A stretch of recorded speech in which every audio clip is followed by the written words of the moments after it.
বন্ধুরা, যেই দেশ চারদিক দিয়ে শত্রু দ্বারা ঘেরা থাকে সেই দেশের জন্য অত্যন্ত জরুরি হয়ে ওঠে ব্যালিস্টিক মিসাইল প্রুফ দেশ হয়ে ওঠা।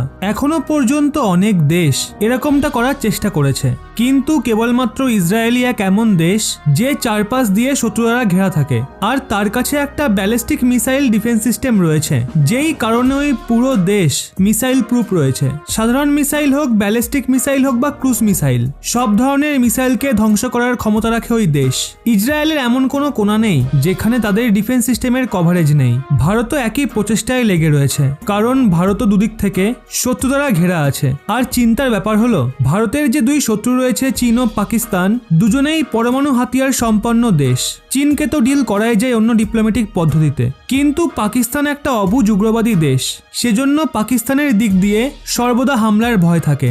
আর পাকিস্তানের কাছে ছোটখাটো হলেও দু একটা ব্যালিস্টিক মিসাইল রয়েছে যা পরমাণু ওয়ারহেডকে ক্যারি করতে পারে। এর জন্য ভারতের কাছে জরুরি হয়ে ওঠে একটা ব্যালিস্টিক মিসাইল প্রুফ দেশ হয়ে ওঠা। ভারতের একটা কোনো যেন এমন না বাঁচে যেখানে শত্রুপক্ষ স্ট্রাইক করতে পারবে, আর যদি সেটা করারও চেষ্টা করে তাহলে যেন শত্রুপক্ষের মিসাইলকে ধ্বংস করা যায়। তাই ভারত বিএমডি বানানোয় মনোনিবেশ করেছে, অর্থাৎ ব্যালিস্টিক মিসাইল ডিফেন্স সিস্টেম বানানোয়। সেটার রেঞ্জ কম হয়, যেমন S-400 এর রেঞ্জ 400 কিলোমিটার।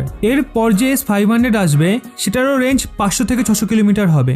কিন্তু যে ইন্টিগ্রেটেড ডিফেন্স সিস্টেম হয় সেগুলোর রেঞ্জ 2000 থেকে 3000 কিলোমিটার পর্যন্ত হয়ে থাকে। ভারত বিএমডিকে 2000-3000 লিমিটে রাখতে চায় না। ভারত বিএমডির জন্য দুটো নতুন মিসাইল ডেভেলপ করেছে। প্রথমটা হলো অ্যাড-1 এবং দ্বিতীয়টা অ্যাড-2। অ্যাড-2 মিসাইল ভীষণই বেশি লেথাল, 5000 কিলোমিটার পর্যন্ত রেঞ্জ হয়। মানে 5000 কিলোমিটার ক্ষেত্রের মধ্যে যদি কোনো মিসাইল বা এয়ারক্রাফট ঢোকে তাহলে এই বিএমডি সেটাকে অ্যাটাক করে ধ্বংস করে দেয়। শুধু ভাবুন একবার 5000 কিলোমিটার রেঞ্জ কতটা ম্যাসিভ রেঞ্জ। S-400 এর থেকে 12 গুণ বেশি এর ক্ষমতা হতে চলেছে। এর যে প্রথম ট্রায়ালটা ছিল সেটা ভারত এই বছরেই টেস্ট করে ফেলেছে, আর সেটা সাকসেসফুলও হয়েছিল। এখন ভারত চায় 2021-এর শুরুর কিছু মাসের মধ্যেই এর যে সেকেন্ড স্টেজ ট্রায়াল আছে সেটা করে ফেলা যায়, আর যত তাড়াতাড়ি সম্ভব বিএমডিকে ভারতীয় সেনায় সামিল করে নেওয়া যায়। এর ফলে ভারত অ্যাসিওর হয়ে যাবে যদি ভারত পাকিস্তান বা চীনের বিরুদ্ধে কোনো স্ট্রাইক করে আর তারা যদি ভারতকে পাল্টা জবাব দেওয়ার চেষ্টা করে, তবে ভারত তাদের মিসাইলকে, তাদের ফাইটার জেটকে অনেক দূর থেকেই হামলা করে ধ্বংস করতে পারে। এর ফলে ভারতের পুরো যে অঞ্চল রয়েছে সেটা বিএমডির জন্য প্রোটেক্টেড হয়ে যাবে। আর বিএমডিকে ভারত নিজে ডেভেলপ করেছে।